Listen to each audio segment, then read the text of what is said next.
என்னாச்சு மேடம்? யாரு யார் மேடம்? பெரிய போலீஸ் ஆபீசர்ஸ்லாம் வந்திருக்காங்க. நல்லா பாத்தியா? அது ஜட்ஜ். ஓ, ஜட்ஜுக்கு இங்க என்ன வேலை மேடம்? அநேகமா சுரேகா விஷயமா தான் இருக்கும். சுரேகா விஷயத்துல போலீஸ் தானே விசாரிக்கணும், ஜட்ஜ் எதுக்கு விசாரிக்கணும்? சுரேகா ரொம்ப வீக்கா இருக்கால்ல, அதனால அவளை கோர்ட்ல ஆஜர்படுத்த முடியாதுன்னு ஜட்ஜே இங்க நேரடியா வந்திருக்காங்கன்னு நினைக்கிறேன். அடேங்க அப்பா, இந்தியாவில் இந்த மாதிரிலாம் நடக்குமா? நடக்கும் நடக்கும். சரி, நான் உடனே உள்ள போய் என்ன நடக்குதுன்னு பாக்குறேன். நான் சொன்னதெல்லாம் மறந்துறத என்ன? இப்போ என்ன பண்ணணும்? ரஞ்சித் பேரண்ட்ஸ் கிட்ட சுரேகாவை நந்தினி தான் கடத்தி வச்சிருந்தான்னு சொல்லணும், அதானே மேடம்? அதான், அந்த வேலையை மட்டும் நீ பாரு, மத்ததெல்லாம் நான் பாத்துக்கிறேன். இங்க பாரு கௌஷிக், அவசியம் இருந்தா மட்டும் எனக்கு கால் பண்ணி பேசு, இல்லைன்னா வேண்டாம். Okay madam.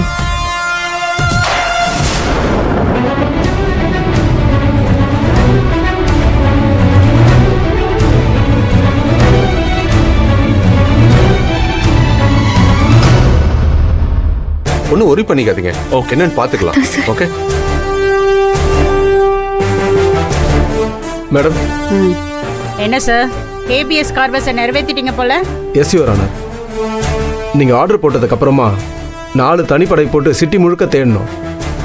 அப்பதான் தகவல் கிடைச்சி விக்டிமை ரெஸ்கியூ பண்ணியிருக்கோம். கொடுங்க.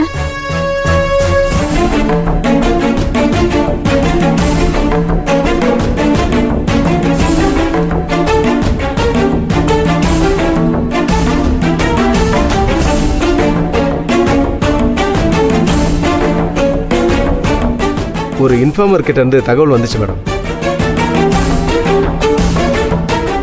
யாரோ அனானிமஸ் பர்சன் தகவல் சொல்லியிருக்காங்க. ஒரு தனி வீட்டுக்குள்ள ஒரு பையனும் பொண்ணும் அடிக்கடி வந்துட்டு போயிருக்காங்க. ஒரு தனி லேடி வேற கார்ல வந்துட்டு போயிருக்காங்க மேடம். ஓகே. மை காட், சீக்கிரமே விசாரிக்க ஆரம்பிச்சிட்டாங்களே.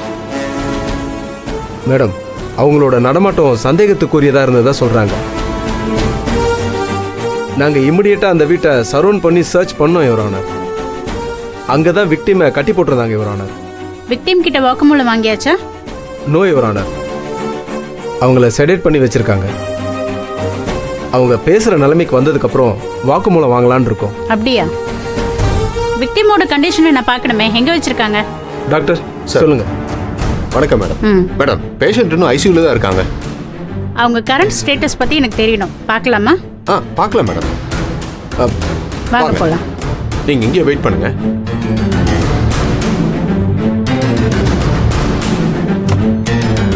வாங்க மேடம்.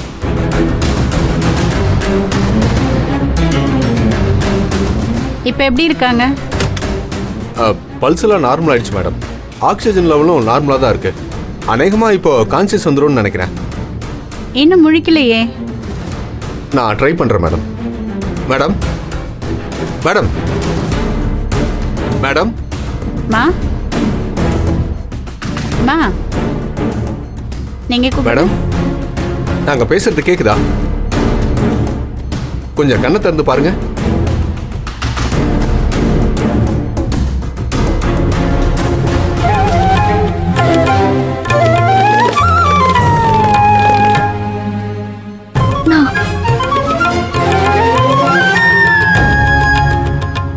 நான் எங்க இருக்கு?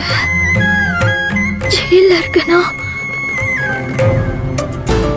என்ன டாக்டர் இவ்வளவு கன்ஃபியூஸா பேசிட்டு இருக்காங்க? ஹெவி செடேஷன் கொடுத்துருக்காங்க மேடம். இன்னும் கான்சியஸ் ஃபுல்லா வரல. கான்ஷியஸ் எப்போ ஃபுல்லா திரும்பும்? அது சொல்ல முடியாது மேடம். அவங்க உடம்புல இருக்கிற மயக்க மருந்தோட ட்ரேசஸ் ஃபுல்லா போகணும். அப்பதான் இன்னும் கிளியர் கான்சியஸ்க்கு வருவாங்க. நாங்க மருந்து கொடுத்துக்கிட்டு தான் இருக்கோம். ஏங்க, ஒரு பேஷண்ட் எப்ப மயக்கத்துல இருந்து வெளியில வருவாங்கன்னு கூட சொல்ல முடியாதா? நாங்களே மயக்க மருந்து கொடுத்துருந்தா சொல்லிடலாம் மேடம். ஆனா இவங்க உடம்புக்குள்ள எவ்வளவு செலுத்திருக்காங்கன்னு எங்களால சொல்ல முடியல. பாடி கண்டிஷன் வேற ரொம்ப வீக்கா இருக்கு. மேபி முழு கான்சியஸ் வர்றதுக்கு எப்படி ஒரு 1 வீக்காவது ஆகும் மேடம். அது வரைக்கும் அட்மிஷன்ல வச்சிருப்பீங்களா? தேவையில்லை மேடம். டெய்லி இவங்களுக்கு 1 hour ட்ரிப்ஸ் ஏற்ற வேண்டியது இருக்கும். அதை அவங்க வீட்லயே வச்சு கூட ஏத்திக்கலாம். இவங்களை டிஸ்சார்ஜ் பண்ணி வீட்டுக்கு கூட்டிட்டு போறது நல்லது. வீட்டு சூழ்நிலையில ரெக்கவரி ஸ்பீடா இருக்கும். ஆல்ரைட், டிஸ்சார்ஜ் பண்ணிடுங்க. இவங்க சொந்தம் எல்லாம் வந்திருக்காங்களா? Yes madam. அவங்க பேரண்ட்ஸ், பிரதர், சிஸ்டர் எல்லாருமே வந்திருக்காங்க அப்படின்னா ஓகே. இப்போ இவங்களை வீட்டுக்கு கூட்டிட்டு போக சொல்லிடுங்க. Okay madam. 1 வீக் கழிச்சு இவங்க நார்மல் ஆயிட்டாங்கன்னா விசாரணை பண்ணலாமா நீங்க சர்டிஃபை பண்ணணும். அதுக்கப்புறம் தான் நாங்க விசாரணை பண்ணணும். ஓகே மேடம், நான் ரிப்போர்ட் பண்றேன். ஓகே. 1 வீக் இந்த பொண்ணுக்கு ரெக்கவரி டைம் தரேன். Yes madam. ஃபைல் கொடுங்க.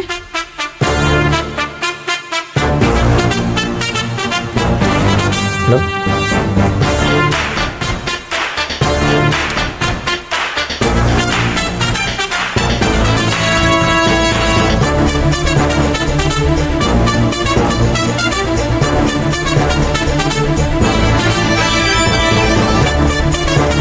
கொஞ்சம் பார்த்துக்கோங்க. Okay doctor.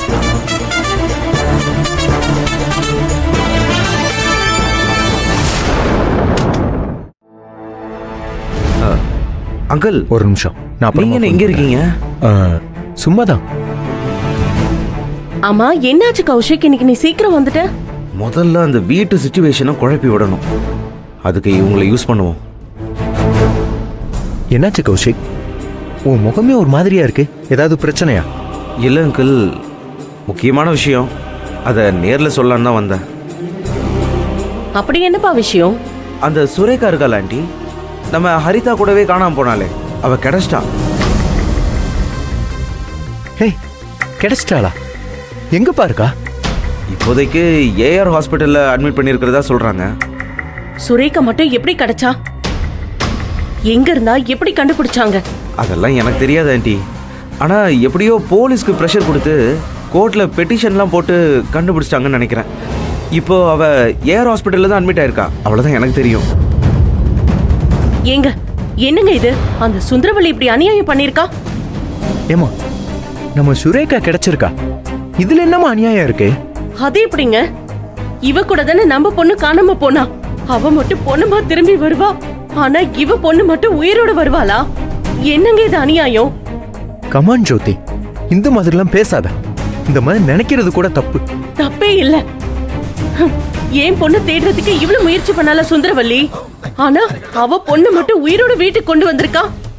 அப்போ என் பொண்ணு சாவுக்கு யாருங்க பதில் சொல்வா? ஜோதி, அதுக்கும் இதுக்கும் என்ன சம்பந்தம்? எல்லா சம்பந்தமும் இருக்கு. அந்த சுந்தரவள்ளியை நான் சும்மா விட போறதில்ல.